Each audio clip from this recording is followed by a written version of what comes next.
Hare Krishna students, welcome to Zenduka. आज के इस वीडियो में हम लोग एक बहुत ही बेसिक कॉन्सेप्ट पढ़ने वाले हैं। एक बहुत ही बेसिक बात मैं आपको बताने वाला हूं। मुझे इसलिए बेसिक बात बतानी जरूरी लगी क्योंकि मैंने देखा है कि फाउंडेशन और इंटर ही नहीं बल्कि फाइनल लेवल के स्टूडेंट्स को भी इसमें कुछ कंफ्यूजन है और कहीं ना कहीं कुछ गलत परसेप्शन है। और जैसा कि आप जानते हैं कि ये हमारा जो चैनल है ज़ेंडू का लर्निंग्स, इसमें मैंने पहले भी आपको शॉर्ट कंसेप्ट के वीडियोस दिए हैं, उन कंसेप्ट पर बेस्ड कैलकुलेशंस के वीडियोस दिए हैं और आगे भी ऐसे बहुत ही उपयोगी वीडियोस आपको मिलते रहेंगे। और देखिए, कंसेप्ट से पढ़ना हमेशा महत्वपूर्ण रहा है और ज्यादा महत्वपूर्ण इसलिए हो गया है क्योंकि अब तो ऑब्जेक्टिव टाइप यानी एमसीक्यू क्वेश्चंस आएंगे। तो एमसीक्यू तो किसी भी छोटी से छोटी बात पर बनाया जा सकता है, तो बहुत ही कंसेप्चुअली आपको पढ़ना पड़ेगा। तो देखिए, मैं जो आज बात बताने वाला हूं वो अगेन बहुत बेसिक है और वो ये है कि जब कई लोगों का ऐसा कहना होता है, मैं सुनता हूं कि फिक्स्ड एसेट्स दो तरह की होती है, टेंजिबल और इंटेंजिबल। तो ये बिल्कुल गलत है। पहली बात तो ये क्लियर कर लें कि जो फिक्स्ड एसेट शब्द था, हालांकि अब तो वो भी रिप्लेस हो गया है प्रॉपर्टी प्लांट एंड इक्विपमेंट से, हम उसमें भी डिफरेंस देखेंगे। तो फिक्स्ड एसेट जो शब्द था, ठीक है, वो सिर्फ और सिर्फ और सिर्फ टेंजिबल आइटम्स के लिए था। इनटेंजिबल एसेट हमेशा से एक सेपरेट कैटेगरी रही है। ऐसी एसेट्स जिनका कोई फिजिकल सब्सटेंस नहीं है, जिन्हें टच नहीं कर सकते, goodwill, patent, copyright, trademark, brand name etcetera, ये सब इनटेंजिबल कैटेगरी में आएंगी। और टेंजिबल आइटम्स को ही, जिनका फिजिकल सब्सटेंस था, है और जिनको हम टच कर सकते हैं, उन्हीं टेंजिबल आइटम्स को फिक्स्ड एसेट कहा गया है। और ये भी क्लियर कर लें कि देखिए, फिक्स्ड एसेट दो तरह की है, टेंजिबल और इनटेंजिबल। ये तो हम बातें तब कर सकते हैं जब कोई अकाउंटिंग स्टैंडर्ड की एप्लीकेबिलिटी हम नहीं पढ़ते थे, जैसे फाउंडेशन लेवल पे या स्कूल लेवल पर जब हम प्रोप्राइटरशिप या पार्टनरशिप की अकाउंटिंग करते हैं, तो वहां अकाउंटिंग स्टैंडर्ड एप्लीकेबल नहीं होते हैं, वहां कुछ भी बोल लो। लेकिन जब अकाउंटिंग स्टैंडर्ड की एप्लीकेबिलिटी की बात करेंगे तो हमें as per accounting standard specifically चलना पड़ेगा। तो अकाउंटिंग स्टैंडर्ड 10 जो पुराना था वो फिक्स्ड एसेट की अकाउंटिंग पर एप्लीकेबल था, और अकाउंटिंग स्टैंडर्ड 26 हमेशा से इंटेंजिबल एसेट की अकाउंटिंग पर एप्लीकेबल है। मतलब यहां पर क्लियर कट है कि इंटेंजिबल आइटम्स अलग है और फिक्स्ड एसेट्स केवल टेंजिबल आइटम्स के लिए है। पहली बात। दूसरी बात, AS10 रिवाइज हो गया है, और AS10 रिवाइज हो गया है और उस फिक्स्ड एसेट का नाम रिप्लेस कर दिया है प्रॉपर्टी प्लांट एंड इक्विपमेंट से। तो अगेन ये बात क्लियर हो गई कि इंटेंजिबल एसेट एक सेपरेट कैटेगरी है और property plant and equipment purely tangible items से रिलेटेड है, टेंजिबल एसेट से रिलेटेड है। ठीक है, पहली बात। और अब इसमें एक और इंपॉर्टेंट बात है कि फिक्स्ड एसेट और प्रॉपर्टी प्लांट एंड इक्विपमेंट में क्या डिफरेंस है, इस बात को भी समझें कि ध्यान दीजिएगा कि प्रॉपर्टी प्लांट एंड इक्विपमेंट और फिक्स्ड एसेट के अगर मैं अभी एग्जांपल लूं तो land, building, plant, machinery, furniture, office equipment etcetera, ये जितने भी टेंजिबल आइटम्स हैं, इनको ही हम पहले फिक्स्ड एसेट कहते थे और इनको ही अब हम प्रॉपर्टी प्लांट एंड इक्विपमेंट कहते हैं। लेकिन एक बड़ी इंपॉर्टेंट सी सिंपल सी बात ध्यान में रखिए कि आपके बिजनेस के किसी भी फंक्शन में, चाहे वो सेलिंग फंक्शन हो, चाहे एडमिनिस्ट्रेशन हो, चाहे सप्लाई हो, चाहे प्रोडक्शन हो, चाहे बिजनेस का कोई भी फंक्शन हो, अगर उसमें कोई भी एसेट यूज करने के लिए आई है, चाहे land, building, plant, machinery, furniture, office equipment etcetera, वो सभी प्रॉपर्टी प्लांट एंड इक्विपमेंट है। ठीक है, उन्हीं को पहले फिक्स्ड एसेट्स कहते थे। लेकिन अब जब से AS10 रिवाइज हुआ है और इंड AS 16 एप्लीकेबल हुआ है, फाइनल लेवल के लिए इंड AS है, इंड AS 16 एप्लीकेबल हुआ है, तो इस बात को क्लियर कर लें कि लैंड एंड बिल्डिंग को लेकर एक एक्सेप्शन है। लैंड एंड बिल्डिंग अगर बिजनेस में यूज करने के लिए है, लैंड एंड बिल्डिंग अगर बिजनेस में यूज करने के लिए है तो वो प्रॉपर्टी प्लांट एंड इक्विपमेंट है। लेकिन अगर लैंड एंड बिल्डिंग बिजनेस में यूज करने के लिए नहीं है, अगर वो रेंटल पर्पस के लिए है कि आप उससे इनकम जनरेट करेंगे, उसे रेंट पर देकर एक्सेट्रा, तो फिर वो इन्वेस्टमेंट प्रॉपर्टी है, जिस पर हम AS13 अगर अकाउंटिंग स्टैंडर्ड की बात करें तो इन्वेस्टमेंट पर AS13 लगता है, और इंड AS की बात करेंगे तो इंड AS 40 एप्लीकेबल होगा। तो इसलिए इस बात को क्लियर कर लें कि देखिए, plant, machinery, land and building के अलावा जितने भी टेंजिबल आइटम्स हैं, लैंड एंड बिल्डिंग के अलावा जितने भी टेंजिबल आइटम्स हैं, वो बिजनेस में चाहे यूज करने के लिए आए, चाहे इनकम जनरेट करना उन्हें रेंट पर देकर, वो हर हालत में प्रॉपर्टी प्लांट एंड इक्विपमेंट की डेफिनेशन में आएंगे। लेकिन land and building, specifically land and building जो टेंजिबल आइटम है वो यूज करने के लिए है तो प्रॉपर्टी प्लांट एंड इक्विपमेंट है, और अगर वो रेंटल पे देने कर इनकम जनरेट करने के लिए है तो फिर वो इंड AS 40 के हिसाब से तो इन्वेस्टमेंट प्रॉपर्टी है। और अगर हम अकाउंटिंग स्टैंडर्ड की बात करें जो इंटर लेवल के स्टूडेंट्स के लिए है, उनके लिए AS 13 की एप्लीकेबिलिटी इस पर आएगी, AS 10 की नहीं। ये बात अलग है कि AS13 में यही लिखा है कि investment property, land and building में भी अगर इन्वेस्टमेंट किया है तो उसकी अकाउंटिंग जो AS10 में मॉडल दिया है कॉस्ट पे रिकॉर्ड करने का, उसी पर होगी। तो सार क्या है, बात समझ लीजिए वापस से इस बात को कि जो फिक्स्ड एसेट या पीपीई वर्ड है वो केवल टेंजिबल आइटम्स के लिए है, इनटेंजिबल एसेट एक बिल्कुल सेपरेट कैटेगरी है, पहली बात। दूसरी बात, property plant and equipment replace कर दिया गया वर्ड है, ठीक है, किससे? फिक्स्ड एसेट से। और उसमें लैंड एंड बिल्डिंग को लेकर ध्यान रखिए, बाकी लैंड एंड बिल्डिंग को छोड़कर कोई भी टेंजिबल आइटम जो है वो अगर यूज करने के लिए है, चाहे वो रेंटल जनरेट करने के लिए है, वो हमेशा पीपीई है। लेकिन लैंड एंड बिल्डिंग यूज करने के लिए है तो पीपीई है, अदरवाइज वो रेंटल जनरेट करने के लिए, इनकम जनरेट करने के लिए है तो फिर वो इन्वेस्टमेंट प्रॉपर्टी कहलाएगी। That's it, thank you.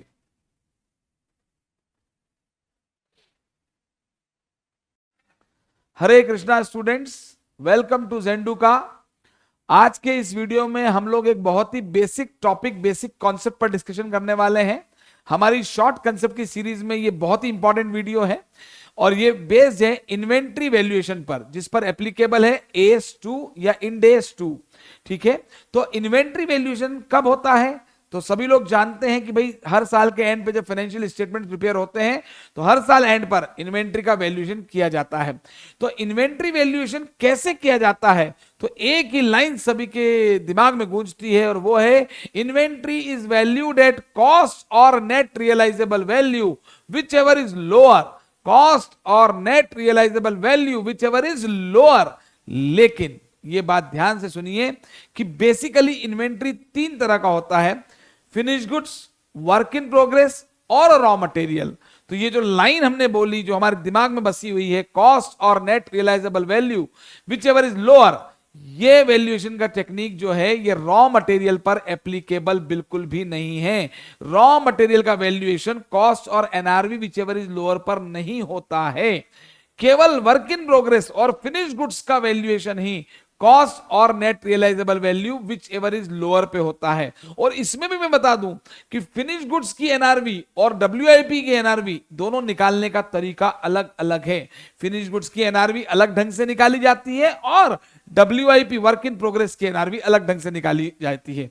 वो हम किसी और वीडियो में भी डिस्कस करेंगे। आज हम डिस्कस ये करने वाले हैं कि भाई ये जो कॉस्ट और NRV whichever is lower line हमारे दिमाग में है, ये वैल्यूएशन होता है, इन्वेंट्री वैल्यूएशन की तरीका है ये, लेकिन ये रॉ मटेरियल पर एप्लीकेबल नहीं है। तो फिर रॉ मटेरियल का वैल्यूएशन कैसे होता है? तो ध्यान दें, मान लीजिए ईयर एंड पर कोई रॉ मटेरियल, में एक एग्जांपल के थ्रू यहां बता रहा हूं, रॉ मटेरियल हमारे पास रखा है जो कि हमने खरीद रखा है और उसकी कॉस्ट 100 रुपए की है, 100 रुपीज है। तो ये देखा जाएगा कि ये रॉ मटेरियल अगर हम यूज करेंगे, यूज करा नहीं है जब तो ईयर एंड पे बच गया है, वो क्लोजिंग स्टॉक है हमारा, ये हमारा क्लोजिंग इन्वेंट्री है, ठीक है, हमने खरीद रखा है, 100 रुपीज की कॉस्ट आई है। तो ये देखा जाएगा ईयर एंड पर कि ये रॉ मटेरियल किस फिनिश गुड्स में यूज होगा, किस फिनिश्ड गुड्स में इसका यूज एक्सपेक्टेड है। यस, ये हमें as a accountant, as a management ये काम करेगा कि फिनिश गुड्स, ये किस फिनिश गुड, हमें तो मैनेजमेंट ही बताएगा ना भाई, चार्टर्ड अकाउंटेंट को। तो ये रॉ मटेरियल किस फिनिश गुड्स में यूज होने की संभावना है और वो फिनिश गुड्स फिर किस पर वैल्यू हो रहा है। मान लीजिए वो फिनिश गुड्स जो है जिसमें ये रॉ मटेरियल यूज होगा, उसकी मान लेते हैं ये भाई क्लॉथ है और मान लीजिए ये शर्ट है फॉर एग्जाम्पल। अब ये क्लॉथ, ये पर्टिकुलर क्लॉथ कॉटन क्लॉथ है और इससे कॉटन का शर्ट बनेगा, तो उस शर्ट की कॉस्ट कितनी आएगी? इससे 1000 रुपए आ रही है और उसकी एनआरवी कितनी आएगी? इससे 1200 रुपए आ रही है।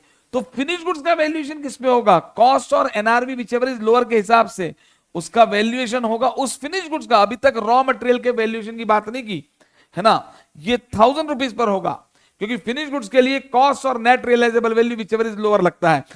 जिस फिनिश गुड्स में ये रॉ मटेरियल यानी ये क्लॉथ यूज होने वाला है, वो मान लीजिए 1000 रुपए में बनेगा और उसकी एनआरवी 900 रुपए होगी, या मैं यहां पर ले लेता हूं, मान लीजिए 980 रुपीज होगी, तो यहां पर 980 पे फिनिश गुड्स वैल्यूएशन होगा, ठीक है। तो अभी बात चल रही है रॉ मटेरियल वैल्यूएशन की। तो ध्यान दें, रॉ मटेरियल का वैल्यूएशन कभी भी कॉस्ट और net realisable value whichever is lower पे नहीं होता है। फिनिश गुड्स का वैल्यूएशन कॉस्ट और net realisable value whichever is lower पे होता है। तो ईयर एंड पर जब हमें रॉ मटेरियल का वैल्यूएशन करना है तो हमें ये देखना होगा कि वो रॉ मटेरियल जो हमारे पास ईयर एंड पे रखा है वो किस फिनिश गुड्स में यूज होने की संभावना है, और वो फिनिश गुड्स की कॉस्ट क्या है हमें कैलकुलेट करनी पड़ेगी, अनुमानित कॉस्ट निकालनी पड़ेगी, उसकी एनआरवी देखनी पड़ेगी और विच ओवर इज लोअर देखना पड़ेगा। ठीक है ना। तो ये तो फिनिश गुड्स का वैल्यूएशन हुआ। अब AS2 इंड AS2 कहता है कि अगर फिनिश गुड्स का वैल्यूएशन कॉस्ट पे हो रहा है, मतलब एनआरवी से कॉस्ट कम है, मतलब उसकी मार्केट प्राइस इंक्रीजिंग है, वो ज्यादा में बिक के नेट रियलाइजेबल वैल्यू ज्यादा आएगी, तो फिनिश गुड्स का वैल्यूएशन चूंकि कॉस्ट पे हो रहा है तो रॉ मटेरियल का वैल्यूएशन भी कॉस्ट पे ही होगा। मतलब यहां एनआरवी नाम की कोई चीज देखना ही नहीं है। वैसे भी रॉ मटेरियल बेचना ही नहीं है, बेचेंगे तो फिनिश गुड्स ही, तो उसकी वैसे भी एनआरवी नहीं होगी कुछ। तो इफ फिनिश गुड्स का वैल्यूएशन जिसमें वो रॉ मटेरियल यूज होने वाला है, अगर उस फिनिश गुड्स का वैल्यूएशन कॉस्ट पे हो रहा है तो रॉ मटेरियल का वैल्यूएशन भी कॉस्ट पे ही होगा। लेकिन फिनिश गुड्स का वैल्यूएशन कॉस्ट पे कब हो रहा है? जब वो एनआरवी से कम है। मतलब फिनिश गुड्स के लिए कॉस्ट और एनआरवी विचएवर इज लोअर देखेंगे। अब दूसरी बात ध्यान सुनिए, अगर जिस फिनिश गुड्स में वो रॉ मटेरियल यूज होने वाला है, अगर उसका वैल्यूएशन एनआरवी पे हो रहा है, इसका मतलब उसकी मार्केट वैल्यू डिक्लाइनिंग है उस फिनिश गुड्स की, एनआरवी कम है ना। अरे भैया बिल्कुल बिल्कुल, एनआरवी मतलब selling price, basically selling price, market price minus जो सेलिंग के एक्सपेंसेस हैं। तो इसमें तो प्रॉफिट शामिल होता है, इसमें प्रॉफिट शामिल होता है, ये तो प्योरली कॉस्ट है। तो इसका मतलब क्या है कि 1000 रुपए में जो फिनिश गुड्स बनेगा, 1000 रुपए में जो फिनिश गुड्स बनेगा, ध्यान दीजिएगा, उसमें वो तो बनेगा, प्रॉफिट तो दूर की बात है, लेकिन उसको बेच के नेट 980 मिलने की संभावना है, यानी उस फिनिश गुड्स की मार्केट वैल्यू डिक्लाइन हो रही है। तो फिनिश गुड्स का वैल्यूएशन अगर कॉस्ट पे हो रहा है तो उस रॉ मटेरियल का वैल्यूएशन भी कॉस्ट पे होगा। लेकिन अगर फिनिश गुड्स का वैल्यूएशन एनआरवी पे हो रहा है विचएवर इज लोअर के हिसाब से, तो फिर रॉ मटेरियल का वैल्यूएशन एनआरवी तो होती नहीं है, वो होगा रिप्लेसमेंट कॉस्ट पे। रॉ मटेरियल का वैल्यूएशन किस पे होगा? रिप्लेसमेंट कॉस्ट पे। ठीक है। अब ये रिप्लेसमेंट कॉस्ट कैसे आएगी? रिप्लेसमेंट कॉस्ट या तो क्वेश्चन में जनरली दी हुई होती है कि भाई रिप्लेसमेंट कॉस्ट इतनी है, उसकी 90 रुपीज है, 95 है, 80 है, जो भी है वो दी होगी। और अगर नहीं दी है तो वो कैसे कैलकुलेट होगी वो भी मैं एक जनरल आइडिया आपको दे देता हूं कि देखिए मैंने यहां पर क्या कहा था अभी, यहां पर कि जिस फिनिश गुड्स में ये रॉ मटेरियल यूज होने वाला है, होने की संभावना है, उसकी कॉस्ट कितनी है? 1000। वो कितने में बिकेगा? नेट रियलाइजेबल वैल्यू कितनी है उसकी? 980 है ना। तो विचएवर इज लोअर से 980 आया। तो अब यहां पर समझिए कि रिप्लेसमेंट कॉस्ट कैसे आएगी। मान लीजिए ये फिनिश गुड्स बनाने में क्या क्या लगेगा? मटेरियल, लेबर और ओवरहेड। ध्यान से सुनिए, तो लेबर और ओवरहेड, हम जब इस फिनिश गुड्स को बनाएंगे, जब हम शर्ट बनाएंगे, तो लेबर और ओवरहेड तो 900 रुपीज के लग रहे हैं। ये मैं फिगर अनुमानित अपने हिसाब से ले रहा हूं मैं। तो लेबर और ओवरहेड कितने लगेंगे? लेबर की कॉस्ट और ओवरहेड की कॉस्ट शर्ट बनाने में 900 रुपए है। यस। और मटेरियल 100 रुपए का लगा, मटेरियल 100 रुपए का लगा, तभी तो 1000 रुपए हुआ। मटेरियल 100 रुपए का लगा तभी तो 1000 रुपए का हुआ।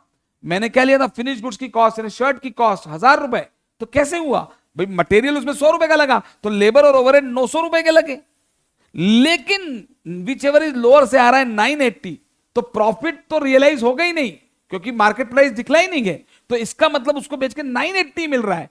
तो 980 में ये माना जाएगा कि 900 तो लेबर और ओवरहेड की रिकवरी हुई है। 980 में क्या माना जाएगा कि 900 तो लेबर और ओवरहेड कॉस्ट की, प्रॉफिट तो रिकवर हुआ ही नहीं है, कॉस्ट भी पूरी रिकवर नहीं हुई, कॉस्ट में भी 20 रुपए कम है, आप देख लीजिए। तो लेबर और ओवरहेड जो है वो रिकवरी पहले हुई है। ठीक है। तो इस 980 में से 900 लेबर और ओवरहेड का रिकवर हुआ है।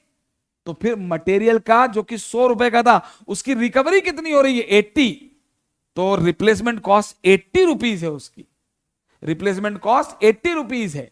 इस बात को समझिए ध्यान से। ये तो मैंने ये सिखाया है कि रिप्लेसमेंट कॉस्ट कैसे निकलेगी, वरना तो क्वेश्चन में दिया हुआ होता है कि इतनी रिप्लेसमेंट कॉस्ट है 80 रुपीज। तो मटेरियल की कॉस्ट कितनी, जितने में खरीदा था वो कितना था? 100। उसकी आज की तारीख में रिप्लेसमेंट की कॉस्ट कितनी, कितने में वो रिप्लेस हो रहा है? दे रखा है 80, तो वो 80 रुपीज पे ही आएगा। ठीक है। तो जब भी रॉ मटेरियल का वैल्यूएशन करना है तो आपको रॉ मटेरियल का कॉस्ट और एनआरवी विचएवर इज लोअर नहीं देखना है, आपको यह देखना है कि वो रॉ मटेरियल किस फिनिश गुड्स में यूज होने वाला है। वो जिस फिनिश गुड्स में यूज होने वाला है, अगर वो फिनिश गुड्स कॉस्ट पे वैल्यू हो रहा है तो रॉ मटेरियल भी कॉस्ट पे वैल्यू होगा। वो फिनिश गुड्स कॉस्ट पे वैल्यू कब होगा? जब उसकी कॉस्ट उसकी एनआरवी से कम होगी।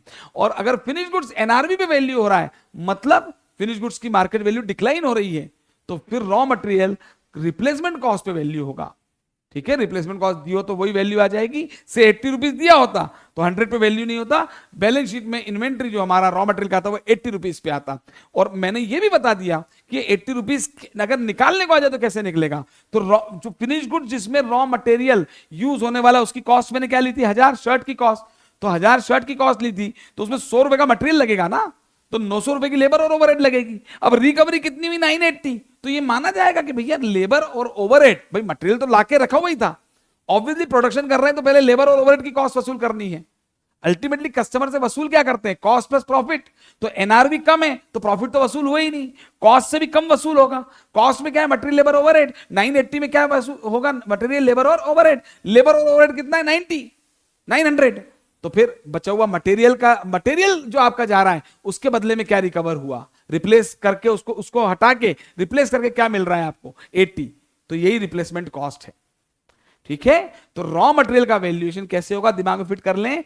रॉ मटेरियल जिस फिनिश गुड्स में यूज होने वाला है, अगर वो फिनिश गुड्स कॉस्ट पे वैल्यू हो रहा है तो रॉ मटेरियल भी कॉस्ट पे ही वैल्यू होगा। और अगर रॉ मटेरियल जिस फिनिश गुड्स में यूज होने वाला है, अगर वो फिनिश गुड्स एनआरवी पे वैल्यू हो रहा है तो फिर रॉ मटेरियल रिप्लेसमेंट कॉस्ट पे वैल्यू होगा। Thank you.